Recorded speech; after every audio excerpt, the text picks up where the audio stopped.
नमस्कार मित्रांनो, आजच्या व्हिडिओमध्ये आपण मोबाईलवरून लर्निंग लायसन्ससाठी कसं अप्लाय करायचं त्याबद्दलची पूर्ण प्रोसेस पाहणार आहोत। फर्स्ट तुम्हाला क्रोम ब्राउझरवरती सारथी सर्च करायचं आहे। सारथी सर्च केल्यानंतर ही वेबसाईट येईल। ह्या वेबसाईटवर आल्यानंतर apply for learning licence option आहे, त्यावरती क्लिक करायचं आहे। पुढे तुम्हाला असा पेज दिसेल, यावरती तुम्हाला कंटिन्यूवरती क्लिक करायचं आहे। कंटिन्यूवरती क्लिक केल्यानंतर या पेजवरती जे कॅटेगरी दिले आहेत त्यापैकी तुमची कॅटेगरी तुम्हाला सिलेक्ट करायची आहे। यामध्ये तुम्ही जर अपंग असाल किंवा अजून काही असेल तर ते सिलेक्ट करायचं आहे। त्याच्या खाली तुम्ही पाहू शकता applicant does not hold driving learning licence. जर तुमच्याकडे याआधी कोणतंच लायसन्स नाही आहे तर तुम्हाला फर्स्ट ऑप्शन सिलेक्ट करायचं आहे। जर तुमच्याकडे आधीच लायसन्स आहे, 4 व्हीलरचं आहे, तुम्हाला 2 व्हीलरचं काढायचं आहे किंवा 2 व्हीलरचं आहे तुम्हाला 4 व्हीलरचं काढायचं आहे तर तुम्हाला सेकंड ऑप्शन सिलेक्ट करायचं आहे। त्यानंतर जे तिन्हीपैकी एक ऑप्शन सिलेक्ट करून सबमिटवरती क्लिक करायचं आहे। सबमिटवरती क्लिक केल्यानंतर आता इथे तुम्ही पाहू शकता तुमचा मोबाईल नंबर आधार कार्डची लिंक असेल तर फर्स्ट ऑप्शन सिलेक्ट करा। जर मोबाईल नंबर लिंक नसेल तर सेकंड करा। मोबाईल नंबर लिंक असेल तर फर्स्ट ऑप्शन सिलेक्ट करून सबमिटवरती क्लिक करायचं आहे। आता इथे तुम्ही पाहू शकता, आता इथे तुम्हाला तुमचा आधार कार्डचा नंबर टाकायचा आहे। फर्स्ट तुम्ही आधार कार्डचा नंबर सिलेक्ट करून घ्या, आधार नंबर। इथे तुमच्या आधार कार्डचा नंबर टाका। आधार कार्डचा नंबर टाकून झाल्यानंतर जनरेट OTP वरती क्लिक करायचं आहे तुम्हाला। जनरेट OTP वरती क्लिक केल्यानंतर तुमच्या मोबाईल नंबरवरती एक OTP येईल, तो OTP तुम्हाला इथे टाकायचा आहे। त्यानंतर या 3 कंडिशन ॲक्सेप्ट करायचे आहेत, त्या बॉक्समध्ये टिक करायचे। बॉक्समध्ये टिक करून ऑथेंटिकेटवर क्लिक करायचं आहे। याच्यानंतर पुढचं पेज ओपन होईल। आता पुढच्या पेजवरती तुमचा जो आधार कार्डचा डेटा आहे तो डेटा पूर्ण फेच केला गेला आहे। तुम्ही पाहू शकता तुमची फोटो येईल, तुमचं नाव वगैरे पूर्ण डिटेल्स तुमच्या इथे येतील। पूर्ण डिटेल्स तुम्ही पाहून घ्यायचे। त्यानंतर आता प्रोसीडवरती क्लिक करायचे। प्रोसीडवरती क्लिक केल्यानंतर आता या पेजवरती तुम्हाला RTO सिलेक्ट करायचा आहे। तुम्ही पाहू शकता इथे स्टेट महाराष्ट्र। त्यानंतर तुमच्या जिल्ह्याचा जो RTO आहे तो RTO किंवा तुम्ही जिथून अप्लाय करत आहात तो RTO तुम्हाला इथून सिलेक्ट करून घ्यायचा आहे। इथे पूर्ण RTOची नावं दिली आहेत, यापैकी तुमचा जो RTO आहे तो RTO सिलेक्ट करून घ्यायचा आहे तुम्हाला।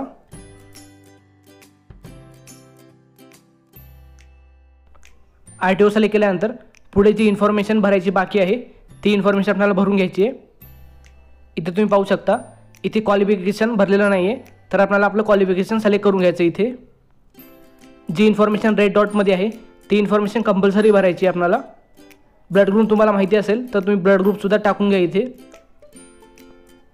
ब्लड ग्रुप सिलेक्ट केल्यानंतर आता इथे तुम्हाला तुमचा मोबाईल नंबर टाकायचा आहे। तुमच्याकडे जो मोबाईल नंबर आधार कार्डची लिंक आहे तोच मोबाईल नंबर इथे टाका। मोबाईल नंबर टाकल्यानंतर तुम्हाला ईमेल ID सुद्धा टाकायची आहे। ईमेल ID तुम्हाला टाकायची असेल तर टाका किंवा तुम्ही स्किपसुद्धा करू शकता। ईमेल ID आणि मोबाईल नंबर टाकल्यानंतर तुम्ही इथे पाहू शकता इथे तुम्हाला तुमच्या बॉडीवरील कोणता तरी आयडेंटिफिकेशन मार्क टाकायचा आहे, ज्याने तुम्हाला ओळखता येईल असा एक मार्क तुम्हाला टाकायचा आहे। इथे तुमच्या फेसवरती काही मार्क असेल किंवा काही तीळ वगैरे असेल तर तुम्हाला इथे टाकायचं आहे। त्याच्यानंतर तुम्हाला इथे ॲड्रेसमध्ये सब डिस्ट्रिक्ट सिलेक्ट करायचं आहे। तुमचा जो तालुका असेल तो तालुका इथून सिलेक्ट करून घ्या। तालुका सिलेक्ट केल्यानंतर तुम्ही खाली पाहू शकता खाली तुम्हाला तुमचं गाव सिलेक्ट करून घ्यायचं आहे। गाव सिलेक्ट केल्यानंतर आता खाली जी इन्फॉर्मेशन बाकी आहे, जी भरायची बाकी आहे ती इन्फॉर्मेशन आपल्याला सिलेक्ट करून घ्यायची आहे। तुमच्या आधार कार्डवर जी इन्फॉर्मेशन आहे ती पूर्ण इन्फॉर्मेशन इथे फेच होते, पण जी बाकी आहे ज्या पुढे रेड डॉट आहे ती इन्फॉर्मेशन आपल्याला भरून घ्यायची आहे। आता खाली तुम्ही पाहू शकता खाली आपल्याला सिलेक्ट क्लास ऑफ व्हेकल म्हणजे आपल्याला कोणत्या ड्रायव्हिंग लायसन्ससाठी अप्लाय करायचं आहे ते आपल्याला इथून सिलेक्ट करून घ्यायचं आहे। इथे आपल्याला सिलेक्टवरती क्लिक करायचं आहे, ते 0चा ऑप्शन आहे 0 सिलेक्ट, त्यावरती क्लिक करायचं आहे। त्यावरती क्लिक केल्यानंतर आता इथे तुम्ही पाहू शकता ऑप्शन आहेत, यामधून ज्या गाडीसाठी आपल्याला अप्लाय करायचं आहे त्या गाडीचं नाव सिलेक्ट करून घ्यायचं आहे। 4 व्हीलरसाठी LMV आणि मोटरसायकल विथ गिअरसाठी ते दिलं आहे, तिथे मी 2 सिलेक्ट केलं आहे। आता याच्यानंतर इथे फॉर्म 1 आपल्याला फिल करून घ्यायचं आहे। फक्त आपल्याला त्या फॉर्म 1 वरती क्लिक करायचं आहे। फॉर्म 1 वरती क्लिक केल्यानंतर आता इथे फॉर्म 1 ओपन होईल। आता इथे फर्स्ट ऑप्शन नो करा, त्यानंतर सेकंड ऑप्शन जो आहे तो येस करा आणि त्याच्यानंतर बाकीचे 3 ऑप्शन आहेत 4 ऑप्शन आहेत ते पूर्ण नो करायचं आहे। First option no, second yes हे बाकी सगळे नो करायचे आणि सबमिटवरती क्लिक करायचं आहे। आपलं फॉर्म 1 सक्सेसफुली सबमिट होईल। आता इथे आपल्याला सबमिटवरती क्लिक करायचं, पूर्ण इन्फॉर्मेशन भरून झाली आहे आपली। एक वेळेस पूर्ण इन्फॉर्मेशन चेक करून घ्या आणि त्याच्यानंतर सबमिटवरती क्लिक करायचं आहे। आता सबमिटवरती क्लिक केल्यानंतर पुढचं पेज ओपन होईल। आता या पेजवरती तुम्ही पाहू शकता इथे तुमच्या पूर्ण डिटेल्स येतील। इथे तुम्ही कोणत्या RTOला अप्लाय केलं आहे, तुमचा ॲप्लिकेशन नंबर, तुम्ही कोणत्या गाडीसाठी अप्लाय केलं आहे पूर्ण येईल। आता इथे आपल्याला खाली येऊन नेक्स्टवरती क्लिक करायचं आहे। नेक्स्टवरती क्लिक केल्यानंतर आता पुढचं पेज ओपन होईल। आता पुढच्या पेजवरती आपले पूर्ण डिटेल्स इथे दिसतील, पूर्ण एक वेळेस चेक करून घ्यायचं आहे। त्याच्यानंतर आपल्याला स्टेप दिसतील, आपण कोणत्या स्टेप कंप्लीट केल्या आहेत त्या स्टेप दिसतील आपल्याला इथे। तुम्ही पाहू शकता इथे अपलोड डॉक्युमेंटची स्टेप आहे. तर आपण प्रोसीडवरती क्लिक करायचं आहे. प्रोसीडवरती क्लिक केल्यानंतर तुम्ही पाहू शकता इथे आपली फोटो आहे. तुम्हाला इथे फक्त तुमची एक सिग्नेचर अपलोड करायची आहे. सिग्नेचर अपलोड करण्यासाठी इथे ब्राउजवरती क्लिक करायचं आहे. ब्राउजवरती क्लिक करून तुमच्या गॅलरीमधून तुमची सिग्नेचर सिलेक्ट करून घ्या. सिग्नेचरसाठी जी साईज पाहिजे ती साईज इथे दिली आहे.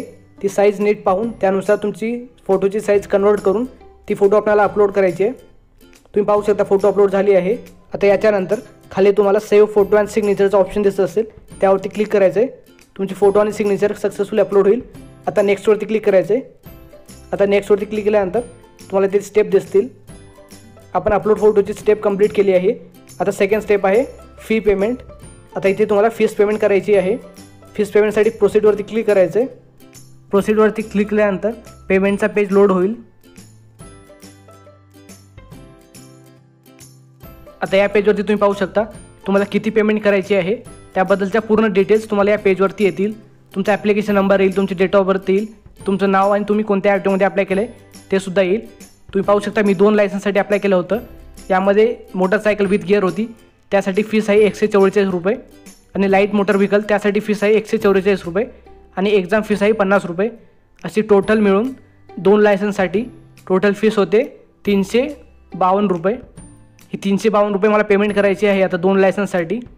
इथे बँकमध्ये येऊन बँक गेटवे सिलेक्ट करायचं आहे. बँक गेटवेच्या खाली जे सिलेक्टचा ऑप्शन आहे त्यावरती क्लिक करून SBI ई-पे सिलेक्ट करायचं तुम्हाला. त्याच्यानंतर हा जो कॅप्चा कोड आहे तो कॅप्चा कोड बरोबर टाकायचा आहे. कॅप्चा कोड बरोबर टाकून घ्या.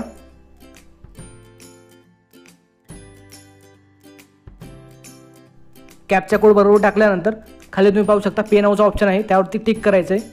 पे नाऊच्या ऑप्शनवरती क्लिक केल्यानंतर आता इथे टोटल पेमेंट किती करायचं तुम्हाला ते दिसेल. याच्यानंतर पेच्या ऑप्शनवरती क्लिक करा. आता पुढचं पेज ओपन होईल. आता पुढच्या पेजवरती तुम्ही डेबिट कार्ड, क्रेडिट कार्ड किंवा UPI आयडीचा यूज करून पेमेंट करू शकता. इथे तुम्ही पाहू शकता डेबिट कार्ड, क्रेडिट कार्डचा ऑप्शन आहे इथे. इथे तुम्ही तुमचा कार्ड नंबर टाकून पेमेंट करू शकता किंवा इंटरनेट बँकिंग करू शकता किंवा UPI आयडीचा यूज करून सुद्धा इथे पेमेंट तुम्ही करू शकता. पेमेंट केल्यानंतर तुमचा ॲप्लिकेशन फॉर्म सबमिट होईल आणि त्यानंतर तुमच्या मोबाईलवरती एक SMS येईल.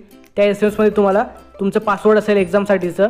ऑनलाईन एक्झाम देण्यासाठी तुम्हाला जे वेबसाईटवर रोड सेफ्टी ट्युटोरियल आहे ते पूर्ण पाहून घ्यायचं आहे, तेव्हाच तुमचं लॉग इन होईल. आणि या प्रकारे तुम्ही तुमच्या मोबाईलवर ऑनलाईन एक्झाम देऊ शकता व तुमचं लर्निंग लायसन्स काढू शकता. व्हिडिओ माहितीपूर्ण वाटल्यास नक्कीच लाईक, कमेंट आणि शेअर करा. आणि चॅनलवर नवीन असाल तर सबस्क्राईब करा.